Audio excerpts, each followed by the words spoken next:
Hello बच्चों, let's see the question. The question says which group of organism belong to class Sporozoa? And the given options are first is Plasmodium and Monocystis. Second option given here is Ant-amoeba and Paramecium. Third option is Euglena and Trypanosoma. And fourth option is Plasmodium and Vorticella. So let's see what is the key concept. Solve this question. The key concept is that we should be having a knowledge of the classes, different classes of protozoans. As we all know कि जो protozoans होते हैं, they are the members of kingdom Protista. These are unicellular eukaryotic heterotrophic organisms. So on the basis of their locomotory structures, जो protozoans हैं, उनको 4 classes में divide किया जाता है. There are 4 different classes on the basis of their locomotory structure. First is amoeboid. तो जो amoeboid protozoans हैं, they move with the help of pseudopodia. तो इनमें जो locomotory structures होंगे वो होंगे pseudopodia. जो second class है वो है ciliated protozoans.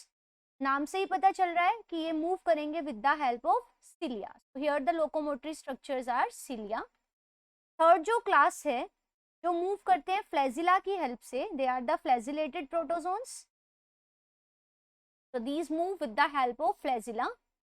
और जो फोर्थ क्लास है वो होते हैं स्पोरोजोआ. जो फोर्थ क्लास है दे आर द स्पोरोजोआ और स्पोरोजोन्स. तो इनमें क्या होता है, there is no locomotory structure.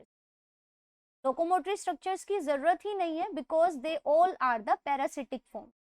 so they do not have locomotory structures at all and all the forms are parasitic.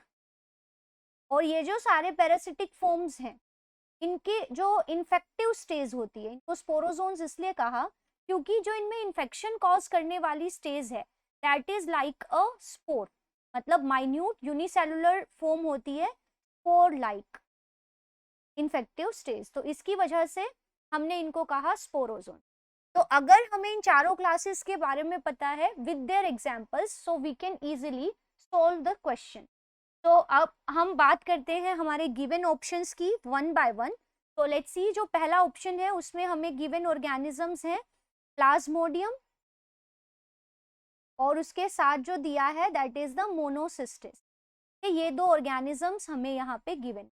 तो ये दोनों ही पैरासाइट्स हैं और ये दोनों ही स्पोरोजोआ क्लास से बिलोंग करते हैं.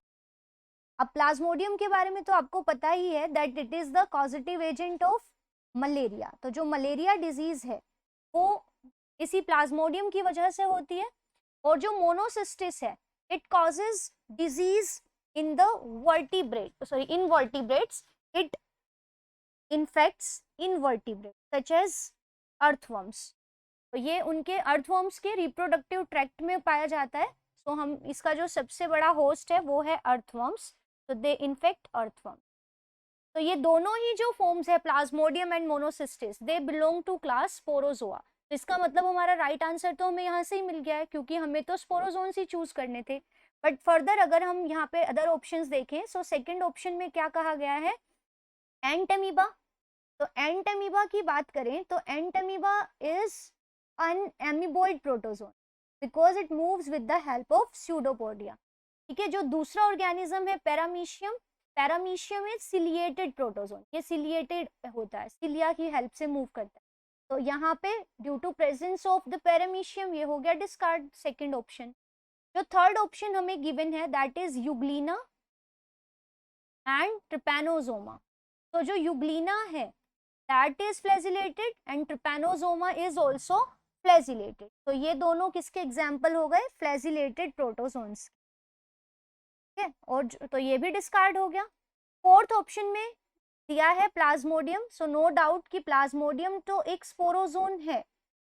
बट अगर हम बात करें वोर्टिसेला की तो वोर्टिसेला is a ciliated protozoan.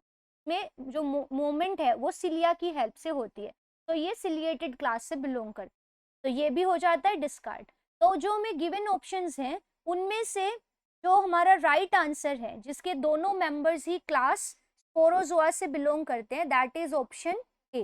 So this option A, it means Plasmodium and Monocystis is our right answer. I hope you understood it well. Best of luck. Thank you.